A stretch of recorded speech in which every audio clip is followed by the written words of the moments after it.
Oke, bismillahirrahmanirrahim. Assalamualaikum warahmatullahi wabarakatuh. Selamat siang, rekan-rekan mahasiswa. Oke. Sehat? Sudah makan? Oke.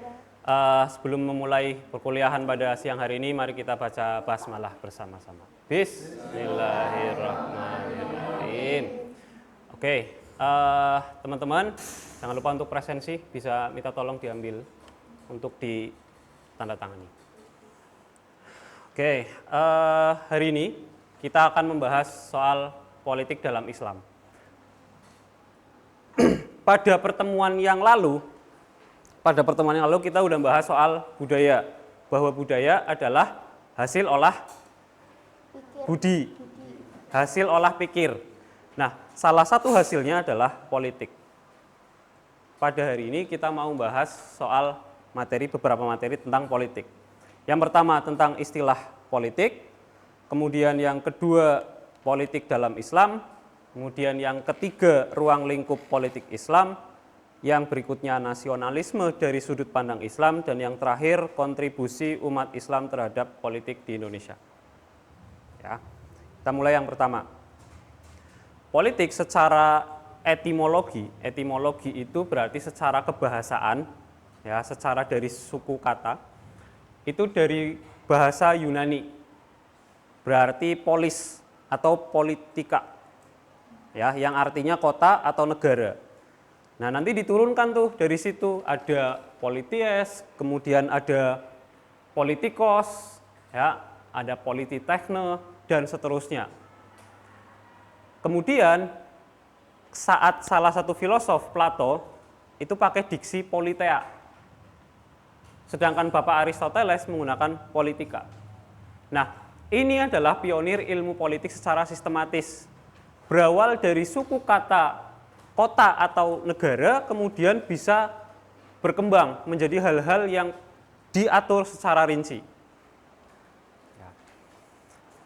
Nah, dari bahasa Yunani kemudian diserap ke bahasa Inggris menjadi politik, politis pakai C. Nah, itu nanti ada turunannya, dimaknainya satu, power, kekuatan, bahwa ternyata politik itu juga mempelajari soal gimana mengatur kekuasaan. Kemudian ada authority, kewenangan, siapa yang berhak ngapain, mana yang wajib ngapain. Ya, jadi diatur. Kemudian ada public policy, ada kebijakan umum. Artinya bahwa yang berkuasa itu membuat sebuah kebijakan, membuat sebuah aturan yang harus ditaati oleh warga negaranya. Sama seperti kalian, warga kelas ini. Pimpinannya siapa? Komtingnya siapa? Maka komting ini berhak untuk ngapain? Kalian sebagai anggota kelasnya juga mendapatkan hak apa, kewajibannya apa. Itu sebetulnya praktek politik. Ya. Nah, sedangkan dalam bahasa Arab istilah politik itu diambil dari beberapa suku kata lain. Ya, ada ulil amri, ada khalifah, ada al-hakimiyah, ada al-imamah dan seterusnya. Ini nanti bisa dibaca di modul yang sudah saya unggah di LMS, di L-Sakti, sudah ada. Ya, ini secara kebahasaan, bahwa intinya politik itu soal kekuasaan, soal kewenangan, soal public policy yang menyangkut hak dan kewajiban warga negara. Bisa dipahami ya? Oke. Kemudian politik secara terminologi. Terminologi itu artinya istilah, bahwa enggak sebatas soal kota atau negara doang. Tidak hanya sebatas itu. Di dalam Islam, politik itu masuk ke dalam sub fikih sendiri, namanya fikih siasah. Ya. Ini politik itu bukan cuma sebatas kekuasaannya doang, gimana cara kita meraih kekuasaan, tapi di situ ada memelihara. Artinya nge-treatment. Ya, kan kamu nggak cuma dikasih makan sekali doang kan, kamu juga dijaga gizinya oleh orang tuamu dan seterusnya. Ya. Kemudian fikih siasah itu adalah ilmu pengetahuan tentang jabatan, soal yang berkuasa tadi, dan tentang rakyat, tentang yang dikuasai dalam arti yang tidak melakukan pemerintahan gitu. Ya, mosok sekelas ini jadi ketua semua kan nggak mungkin toh. Pasti dari kalian akan mengangkat ketua. Salah satu wewenang ketua adalah memerintahkan kan gitu. Meskipun nanti dikemas menggunakan bahasa yang lebih halus ya, minta tolong dong, bikin ini gitu. Ya, artinya bahwa yang berwenang kayak misalkan kalian mau menghadap dosen wali. Nah, pasti banyak tuh. Lah maka perwakilan satu. Nah, satu orang yang akan menghadap ini pasti dia punya wewenang untuk memerintahkan kalian. Siapkan berkas ini yang saya mau bawa ke dosen wali. Kan nggak mungkin semuanya merintah tuh. Bisa dipahami? Oke. Kemudian fikih siasah itu juga mempelajari pola hubungan individu dengan kekuasaan. Kalau ini sudut pandangnya kita sebagai rakyat. Kita sebagai rakyat bagaimana sikap kita, cara kita terhadap penguasa, terhadap orang yang berwenang. Ya, mana yang harus ditaati, mana yang tidak. Oke. Kemudian makna berikutnya adalah politik itu cara mendapatkan, cara mengatur, dan cara mengelola kekuasaan. Ya. Nanti banyak kasus politik hanya dipraktekkan kepada cara mendapatkannya aja. Akhirnya endingnya apa? Menghalalkan banyak cara, segala cara. Tapi di situ nggak diatur dan dikelola. Ya. Kemudian mempelajari juga soal aturan lembaga kekuasaan. Kan tidak mungkin, logikanya tidak mungkin satu orang bisa menghandle semuanya di kelas. Kan nggak mungkin satu komting bisa menghandle semua toh. Maka dia akan menunjuk atau rakyatnya bersepakat menunjuk siapa yang jadi sekretaris, siapa yang jadi bendahara. Lah orang yang ditunjuk ini kemudian sama-sama punya wewenang, terus saling berkoordinasi. Di sini ada aturan lembaga kekuasaan. Bisa dipahami? Oke. Maka politik itu adalah melibatkan banyak unsur, bukan cuma soal penguasa saja, di mana itu makna awal dari politik, tetapi ada unsur lembaganya, instansinya, ada unsur masyarakatnya, atau yang dikuasai tadi, yang menjadi rakyat posisinya. Dan soal aturan hukumnya. Ya, jadi dari makna kota atau negara tok itu nanti berkembang sampai kepada melibatkan banyak unsur. Ya, ini soal politik. Ada 3 sudut pandang terhadap politik Islam. Yang pertama, berpendapat bahwa Islam adalah agama yang lengkap, paket lengkap utuh, di mana ia bisa mengatur semuanya, termasuk di dalamnya adalah mengatur sistem ketatanegaraan. Ya, jadi menyeluruh. Selama ini kamu atau beberapa dari kita menganggap bahwa Islam hanya sebatas soal ibadah sama Tuhan, tetapi golongan yang pertama menganggap bahwa Islam adalah agama yang kompleks. Ya. Buktinya apa? Setelah Nabi wafat digantikan oleh Abu Bakar dan dinamakan pada masa itu adalah Khulafaur Rasyidin. Maka itu sistem khilafah, itu ajaran Islam. Golongan ini yang membawa semangat negara harus dibuat atau disusun berdasarkan Islam.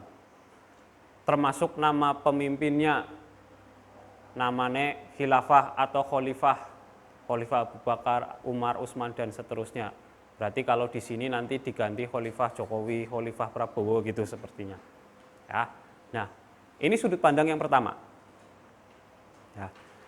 Yang kedua itu berbeda dengan yang pertama, berbeda 180 derajat. Bahwa agama nggak ada urusan soal politik atau ketatanegaraan. pure. Agama hanya hubungannya hamba dengan Tuhan. Ya. Nah, maka Nabi itu hanya membawa misi syiar agama tok. Hanya membawa misi mengislamkan atau membawa ajaran dari Tuhan kepada umatnya, hanya soal gimana kita berhubungan dengan Tuhan. Atau bahasa yang familiar di kita adalah hablum minallah.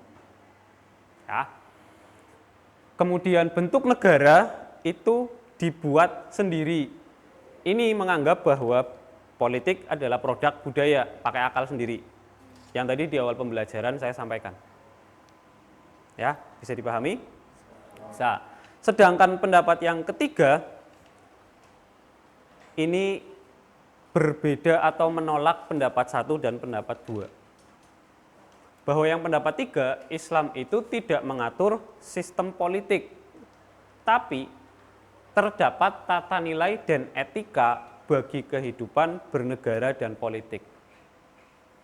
Kalau saya ibaratkan pendapat yang ketiga itu seperti kita makan sup, ada sup yang tersedia, sudah matang, sudah jadi. Di depanmu ada semangkok sup yang siap saji. Lalu saya misalkan bertanya sama kalian, di dalam sup itu manakah wujud garamnya? Bisa diketahui enggak? Bisa dilihat enggak? Enggak. Untuk tahu sayur ini hambar atau sedap, caranya gimana?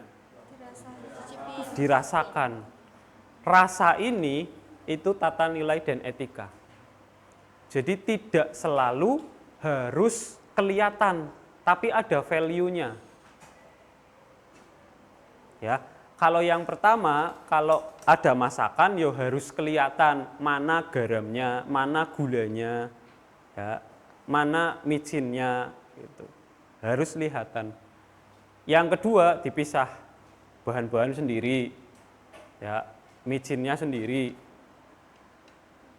Ya, kalau yang ketiga udah jadi, udah siap saji, wis nggari jalan.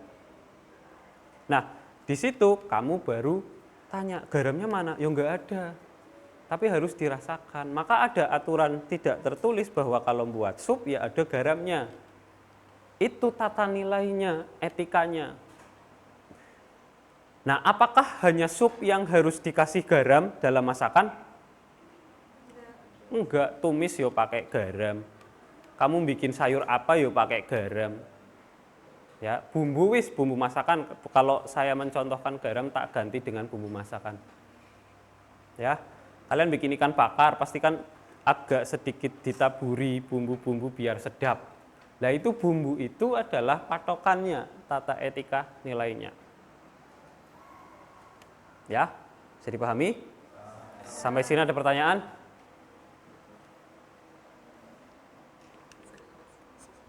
Ada? Oke, saya lanjutkan dulu. Sekarang gimana berdasarkan sejarah?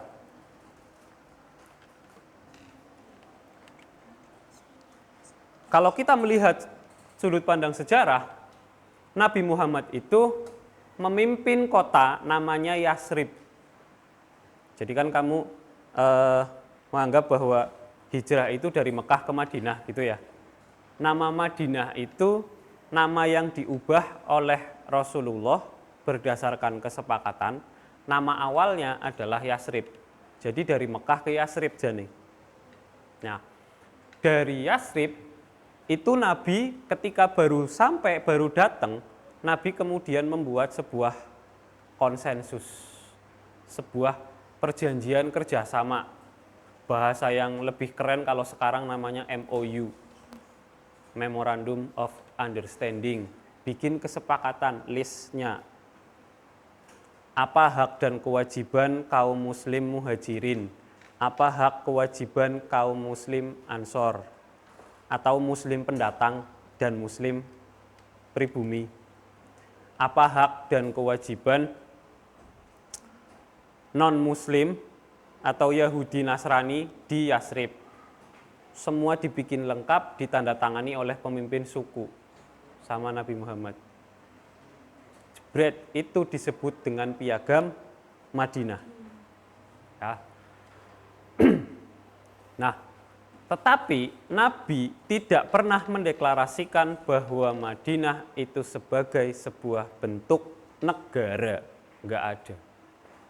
Sampai beliau wafat, beliau tidak pernah menginformasikan atau mendeklarasikan ini adalah bentuk sebuah negara yang proper gitu. Enggak ada. Ya. Nah, baru sepeninggal Nabi, ini dari sudut pandang sejarah, Nabi itu tidak pernah mewariskan bentuknya. Seperti yang kalian ketahui, Nabi sakit, kemudian singkat cerita meninggal. Lalu di situ baru bingung, siapa pemimpin berikutnya. Saat musyawarah, diangkatlah Abu Bakar. Argumennya Abu Bakar yang menggantikan Nabi ketika mengimami sholat subuh terakhir. Ya. Setelah Abu Bakar meninggal, Abu Bakar merecall kembali ingatannya bahwa ketika saya mau naik jabatan, itu ada sedikit kekacauan. Pasti musyawarah kan nggak langsung lancar toh. Maka saya bikin wasiat, kalau saya meninggal pewarisnya adalah Umar bin Khattab. Umar bin Khattab naik melalui fase penunjukan, caranya ditunjuk. Ya.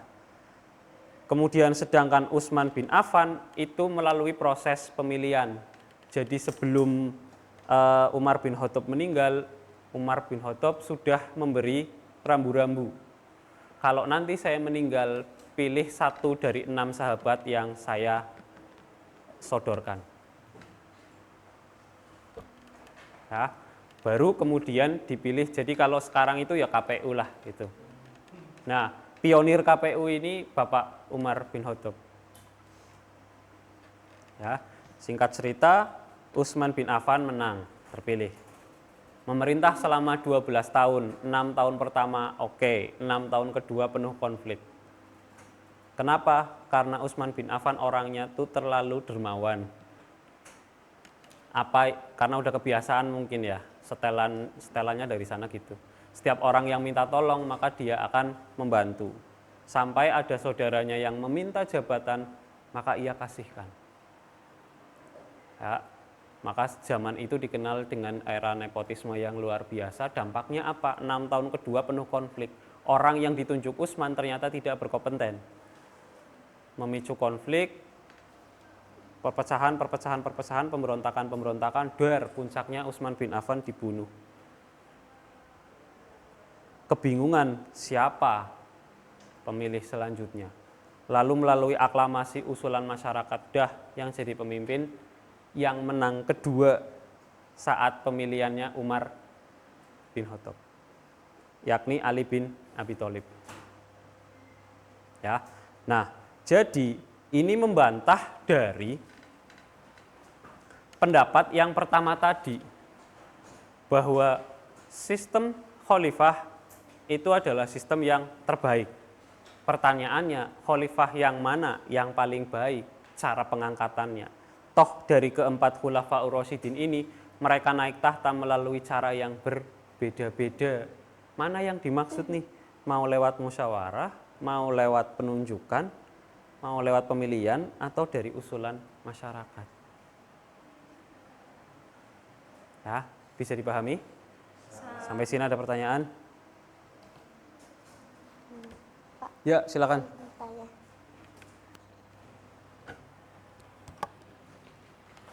Nama saya Namtia Smita. Saya mau tanya Pak, jadi kan saya pernah mendengar nih sebuah kalimat saat ada pemilu, terus kalau ada banyak suara atau pendapat, jangan bawa agama ke politik. Itu penjelasannya bagaimana ya Pak? Oke, good. Terima kasih. Jangan bawa agama ke ranah politik. Nah, pertanyaannya mungkin bisa lebih spesifik. Atau jawabannya lebih spesifik lagi. Agama yang seperti apa yang tidak boleh dibawa ke ranah politik. Maka ada istilah dulu politisasi agama. Ya, jangan mempolitisasi agama. Ya, Padahal kenyataannya beberapa calon pasangan itu memakai atribut yang bernuansa agama. Pakai peci, daftar pakai sarung, ya. Kemudian bagi calon yang perempuan yuk pakai hijab dan seterusnya. Nah, itu simbol-simbol politik. Maka nanti kita nyambungnya ke sini. Politik agama versus politisasi agama. Ini dua diksi yang hampir sama, mirip, tapi maknanya beda. Ya. Oke. Yang pertama politik agama. Kalau politik agama itu kita menjadikan agama sebagai landasan dalam kita berpolitik. Jadi starting awalnya adalah agama dulu, pondasinya agama dulu. Ya. Nah, prinsip-prinsip ini yang nantinya digunakan pijakan untuk langkah kita berpolitik. Itu politik agama. Ya. Penerapannya gimana?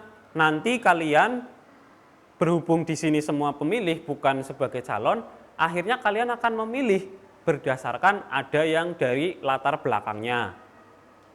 Oh, latar belakangnya agamanya sama-sama Islam. Itu prinsip kamu dalam berpolitik. Oh, dilihat lagi background pendidikannya, lulusan mana, bla bla bla bla bla. Lalu kamu cari track recordnya, dia pernah korupsi enggak, gimana cara dia memimpin. Itu kan prinsip-prinsip atau value yang kamu anut. Itu yang akan jadi dasar kamu untuk memilih seorang calon penguasa. Ini politik agama. Kalau saya pribadi, saya menjadikan ini sebagai dasar untuk memilih calon. Dia membawa misi apa? Visinya apa? Dia akan bawa program apa? Sesuai enggak dengan value yang saya anut? Jadi bukan sebatas like and dislike. Ya, enggak cuma sebatas suka apa enggak suka. Ya, ini politik agama. Jadi kita membawa politik atau membawa agama dalam ranah politik tetapi sebagai fondasi. Yang kedua, politisasi agama. Ini hampir sama, tapi beda. Kalau politisasi agama adalah menjadikan agama sebagai sarana atau media untuk mencapai tujuan politik pragmatis atau praktis. Saya mau nyalon, agama saya Islam. Konstituen saya atau daerah dapil saya itu orang Islam. Maka saya akan menggunakan itu. Lalu saya, kalau misalkan saya calon, jangan pilih calon dari agama yang lain. Kan masih mending saya, sama-sama Islam. Atau yang disentil adalah identitas. Jangan pilih dia karena berbeda mazhab. Kita penganut mazhab Syafi'i sedangkan calonnya ini adalah penganut mazhab Maliki. Nggak cocok buat Indonesia. Ada black campaign akhirnya namanya. Yang diserang latar belakangnya, yang diserang keluarganya, backgroundnya yang diserang. Ya, maka kerap disebut dengan politisasi agama, menggunakan politik identitas. Ada banyak kok contohnya. Ya, yang menggunakan identitas dia, kesamaan identitas dengan dapilnya, lalu itu yang digembur-gemburkan. Kalau hanya seperti itu, oke. Tapi kalau itu jadi dasar buat menjelekkan calon lain, itu yang enggak. Ya, contoh kisruh yang terjadi ketika Pilkada DKI. Itu luar biasa. Dampaknya akhirnya sampai ke hal-hal yang menurut saya harusnya tidak perlu diperdebatkan. Ada orang yang meninggal sudah menjadi jenazah. Lalu karena background si jenazah ini memilih pemimpin yang berbeda agama, maka masyarakat situ menolak. Kalian bisa cari kasusnya ada. Ya, penolakan dikubur jenazahnya gara-gara memilih atau mendukung calon yang berbeda agama. Ya, itu di Pilkada DKI ada. Ya. Nah, maka politisasi agama itu rawan. Ya, sangat rawan perpecahan. Karena yang digarisbawahi, yang dicari, yang dikorek-korek oleh orang yang pengen politik praktis ini adalah perbedaannya apa sih? Saya sama kamu bedanya apa sih? Gitu. Lalu akan saya cari persamaannya dengan konstituen lain. Pilih saya karena kita sama, jangan pilih dia karena dia beda. Jadi starting point-nya adalah mencari perbedaan, bukan mencari persamaan, lalu kita sama-sama bermusyawarah tadi, berdiskusi tadi. Ya, gitu ya Mbak. Oke, berikutnya ruang lingkup fikih siasah atau politik. Ini ternyata ada banyak. Ada 3 secara umum. Ada Dusturiyah atau HTN, Hukum Tata Negara. Kemudian Dauliyah, HI, itu hubungan internasional. Kemudian ada Maliyah, itu pendapat. Ya, pendapatan atau pajak atau dan seterusnya. Kita mulai dari yang pertama Dusturiyah dulu, hukum tata negara. Hukum tata negara itu mengatur hubungan internal negara. Kayak di kelas ini, siapa komtingnya, siapa sekretarisnya, siapa bendaharnya, internal. Ya, internal di negara, nanti diatur apa hak dan kewajibannya. Rules-nya apa yang disepakati bersama. Siapa boleh apa, siapa nggak boleh apa. Oh, yang nangkep penjahat namanya polisi, berarti rakyat biasa nggak boleh menangkap penjahat. Bolehnya melaporkan ada kejahatan. Nah, itu semua diatur di Dusturiyah. Ya. Yang kedua, Dauliyah atau HI, hubungan internasional. Jadi internal negara berhubungan dengan negara lain. Di situ ada beberapa aspek yang nantinya akan dipelajari. Ada soal kesatuan, karena meskipun kita itu berbeda negara, tetapi kita hakikatnya adalah satu, pengen menciptakan dunia yang aman, tentram. Ya. Kemudian ada keadilan. Ada keadilan, kemudian ada persamaan. Ya, bahwa negara satu dengan negara lain itu ya equality, sama jane atau egaliter. Cuman bedanya kita berada di wilayah yang berbeda, itu aja. Ya. Kemudian ada kehormatan, kebebasan, dan perilaku moral yang baik. Kalau kita bedah di sini, sebetulnya nanti kalau kalian baca modul yang ada di LMSL Sakti, itu di situ ada tata aturan berperang, di situ ada. Di antaranya satu, tidak boleh menyerang wanita, orang tua, sama anak-anak. Kemudian kalau kita berperang ada waktu yang sudah disepakati, jadi sama-sama siap. Ya, kemudian jangan menghancurkan pohon, jangan menghancurkan bangunan di luar area peperangan. Dan seterusnya silahkan bisa dipelajari sendiri. Kemudian ada maliyah. Maliyah itu pendapatan. Di sini nanti bisa dibahas atau dipelajari soal prinsip kepemilikan harta. Nanti nyambungnya ke pajak. Kamu punya motor, kamu beli sendiri, pakai uangmu sendiri, tapi setiap tahun kamu harus bayar ke pemerintah. Iya. Kan kamu nggak ngerasa bayar toh karena yang dibayarin orang tua gitu. Ya. Padahal kalau di logika kan kita cari uang sendiri, susah payah sendiri, negara nggak hadir. Ya.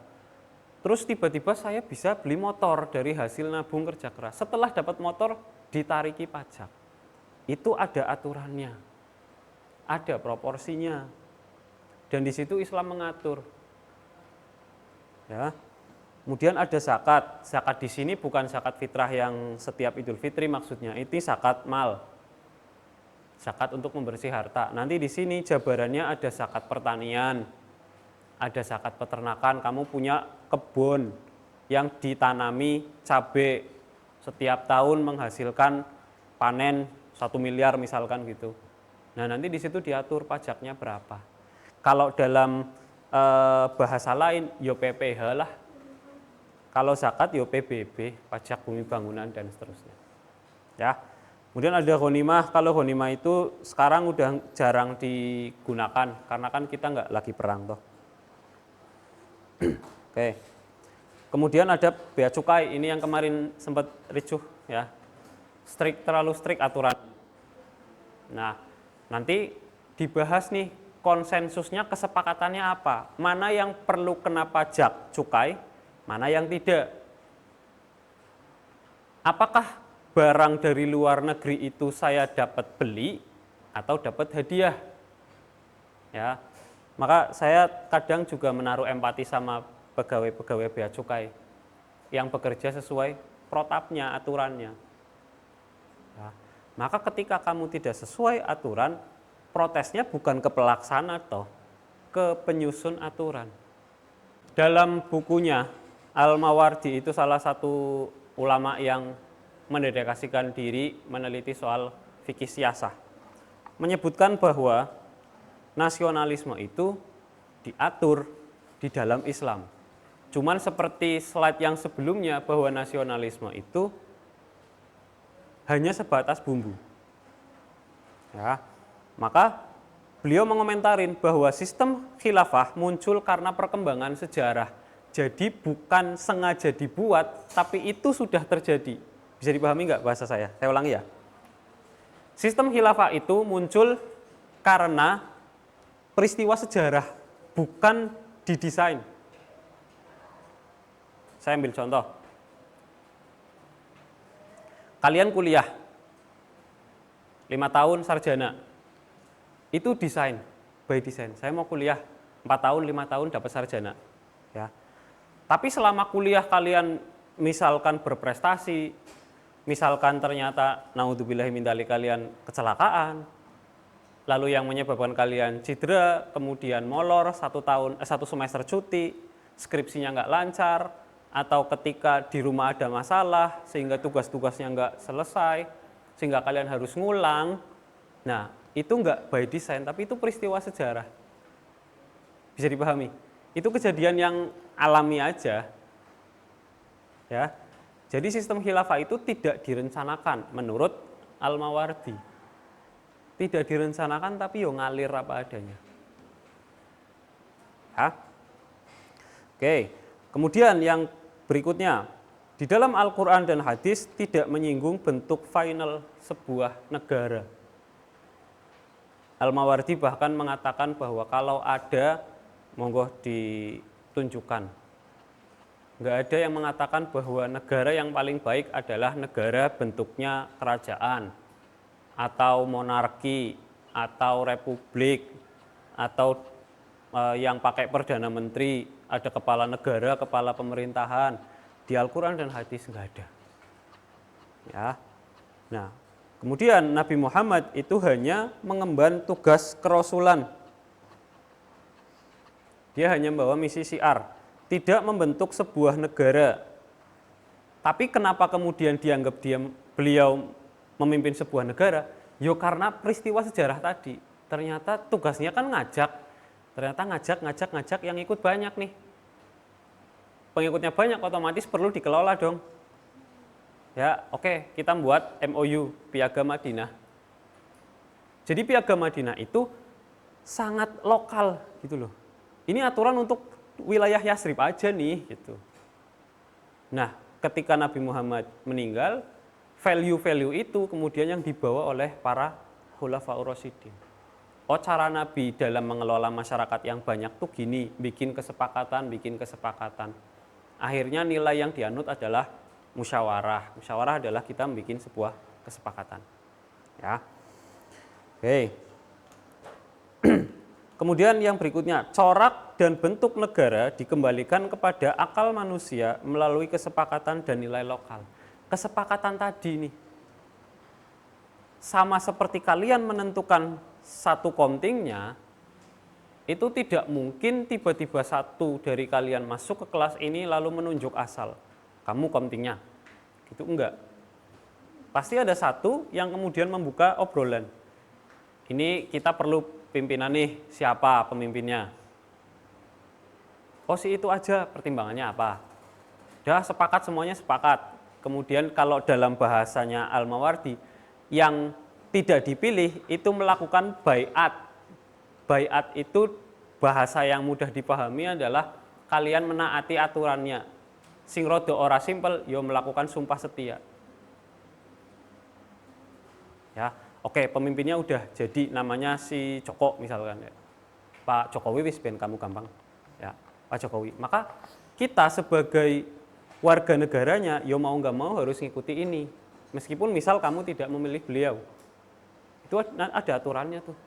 Dan di Islam juga sudah ada. Nah itu kesepakatannya, logikanya. Maka kalau sebuah negara dikelola menggunakan like and dislike, yang terjadi tidak ada kedamaian. Tapi kesepakatan-kesepakatan yang sudah dirumuskan.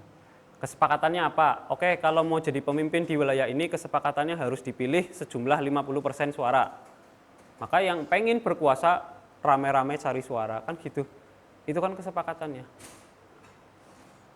Ya, melalui ada nilai lokal juga. Maka di daerah lain kesepakatan model seperti itu nggak jalan.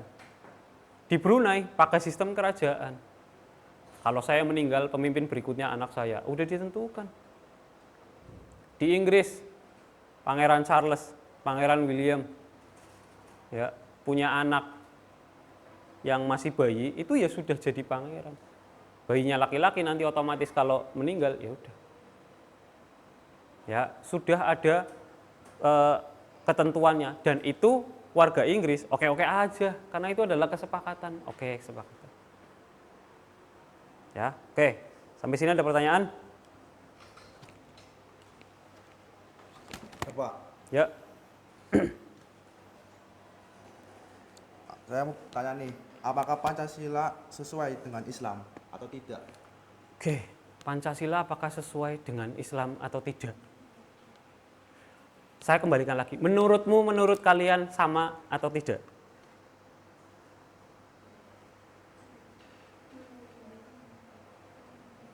Tidak, karena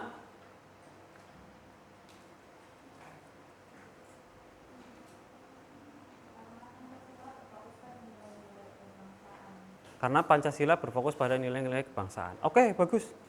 Di kita, umat Islam kita, itu biasa terfokus pada istilah. Jadi kalau di istilahnya itu tidak ada, maka dianggap tidak ada. Bahasa yang lebih gampang adalah tekstualis.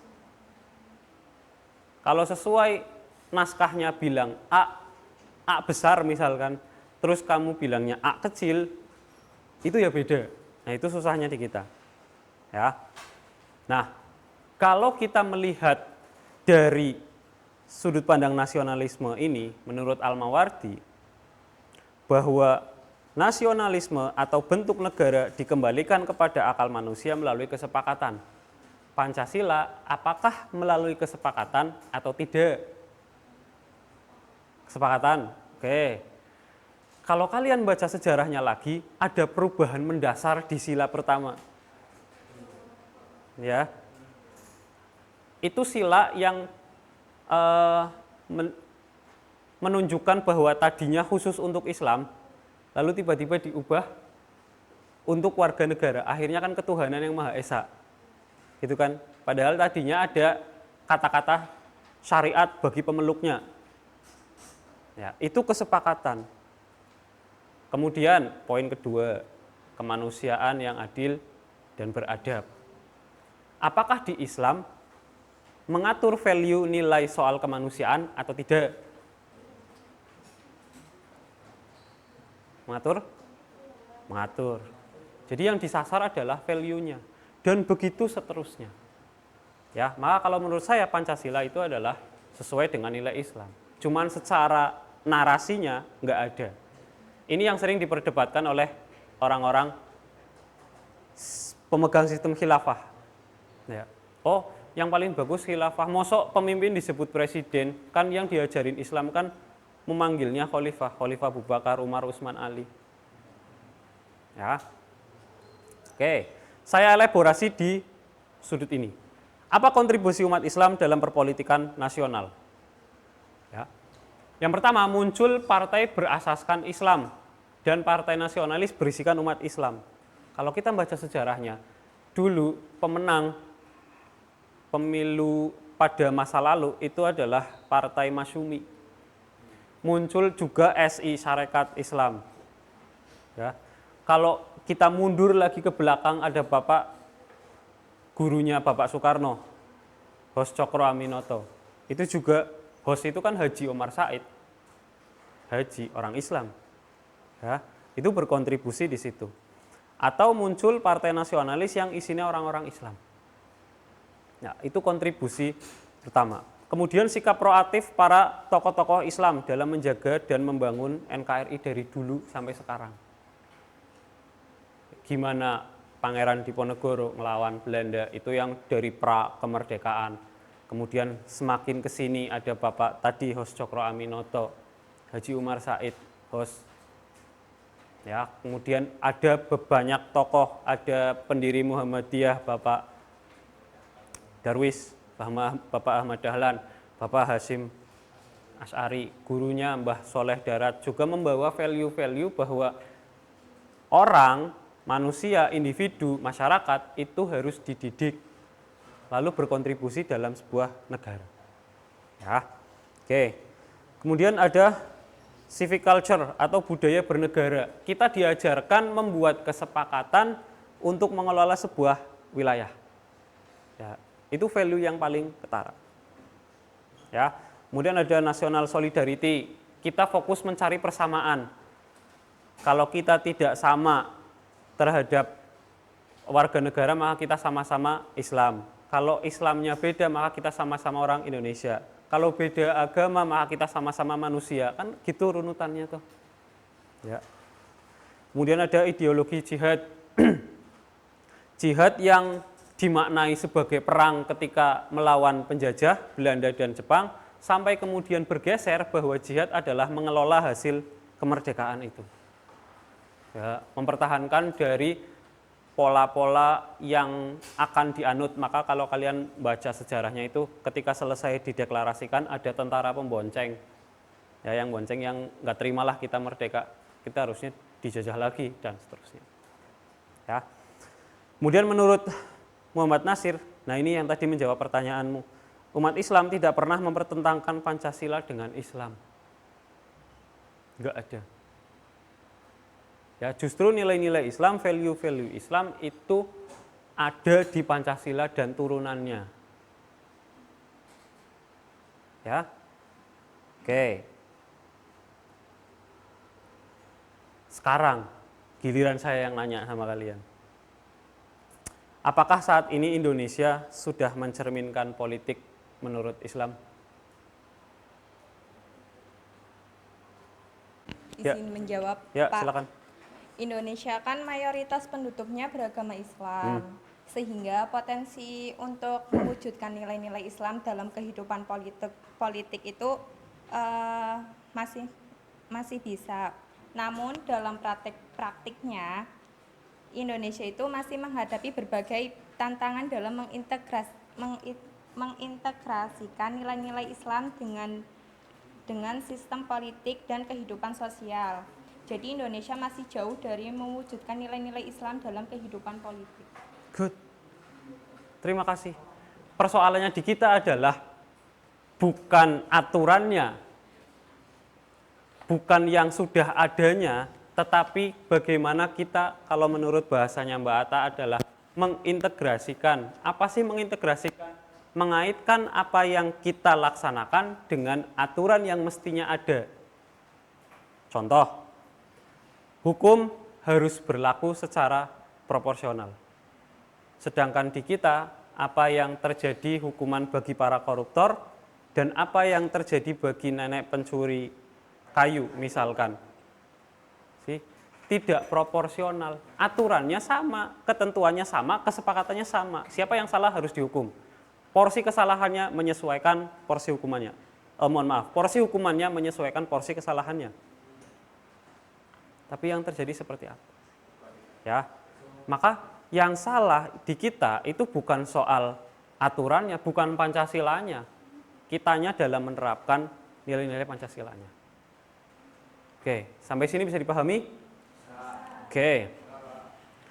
Berikutnya nanti silahkan dilanjutkan atau kalian bikin sebuah project ya yang menunjukkan bahwa Indonesia itu sudah memuat nilai-nilai politik Islam, tetapi hanya belum optimal aja. Ya, bisa habis ini nanti membuat sebuah kelompok, kalian bikin sebuah campaign atau sebuah produknya. Sih, begitu? Oke. Cukup ya? Cukup. Oke. Mari kita akhiri dengan bacaan hamdalah. Alhamdulillahirobbilalamin. Terima kasih, mohon maaf atas salah tutur kata. Semoga apa yang saya sampaikan bisa masuk di pikiran kalian dan bisa dilaksanakan dengan baik. Saya akhiri. Assalamualaikum warahmatullahi wabarakatuh.